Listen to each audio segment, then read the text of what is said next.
alat bukti dengan mendapatkan alat bukti tambahan. Nanti kalau sudah kami rasa cukup, tentunya akan kami bawa ke persidangan. Berarti ada peluang ada menteri-menteri lain menteri perdagangan yang akan diperiksa, Pak ya? Ya, tunggu saja nanti ya. Tadi sudah kita sampaikan itu. Termasuk kerugian negara, uang negara kan sejauh ini sementara 400 miliar. Dan itu kejadian 2015. Kalau dari sampai 2023 artinya lebih banyak lagi. Ya, nanti kita lihat ya. Kita lihat di dalam pembuktian pokok perkara di persidangan tipikor. Nanti akan detail di situ. Apa jawaban Anda terhadap orang yang bilang kasus ini didampak oleh faktor politik, mungkin dimotivasi oleh faktor politik? Ya itu nanti kita sampaikan. Sama sekali ini tidak ada unsur-unsur politik ya. Proses penanganan perkara ini bayangkan sudah mulai sejak 2023. Mulai dari penyelidikan, mengumpulkan fakta-fakta itu berjalan sampai ke penyidikan, di tengah-tengahnya ada ekspos dan lain sebagainya. Ada mulai penyitaan apa kita lakukan, ada penetapan tersangka. Jadi clear tidak ada kalau dihubungkan dengan ada kepentingan politik dan lain sebagainya.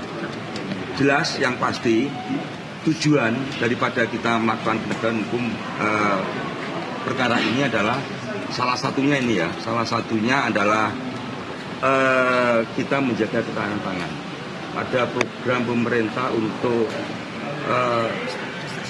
stabilisasi harga, ketahanan pangan, termasuk di dalamnya adalah gula. Kita juga menjaga di antaranya adalah ini terkait dengan kesejahteraan masyarakat, terutama para petani tebu.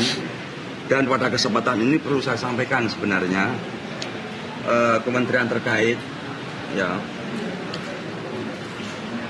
segera harus hentikanlah ilegal yang seperti ini, impor ilegal seperti ini. Perbaiki tata kelola supaya tujuan negara ini segera tercapai. Apa itu? Salah satunya mensejahterakan rakyat. Ya, melalui penegakan hukum ini tentunya bisa akan menuju ke arah sana. Pak, kalau dari timnya Komlembo kan menyatakan kalau bukti dari Kejagung sendiri tidak primer dan tidak relevan ya. Jadi sebenarnya bukti seperti apa yang Kejagung punya dan bukti tambahan apa yang primer nih Pak nanti akan yang objektif tadi sudah semuanya akan masuk nih ya kepada majelis, kepada hakim pra peradilan. Dan tadi hakim sudah dipertimbangkan semuanya. Sebenarnya semuanya akan melihat dan mendengar sebenarnya bagaimana rigidnya pertimbangan hakim.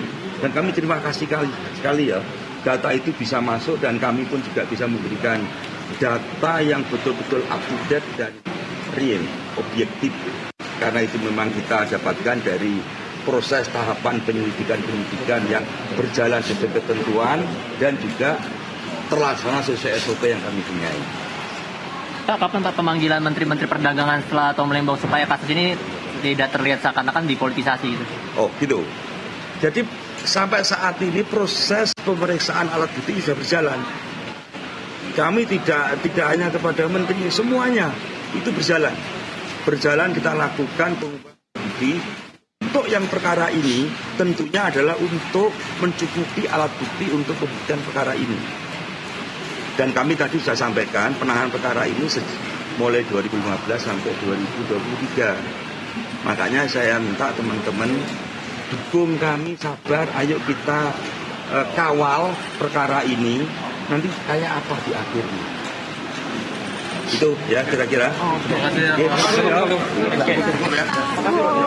kasih.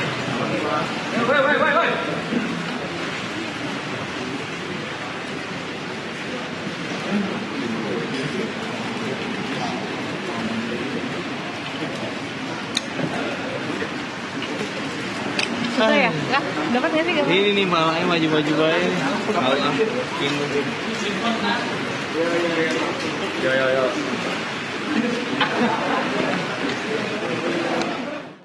Ya pemirsa, demikian tadi Wakil Kepala Kejaksaan Tinggi DKI Jakarta Sutikno di depan awak media menyampaikan bahwa pihaknya tidak akan berhenti untuk berjuang dan bersiap untuk persidangan pokok perkara di persidangan nanti.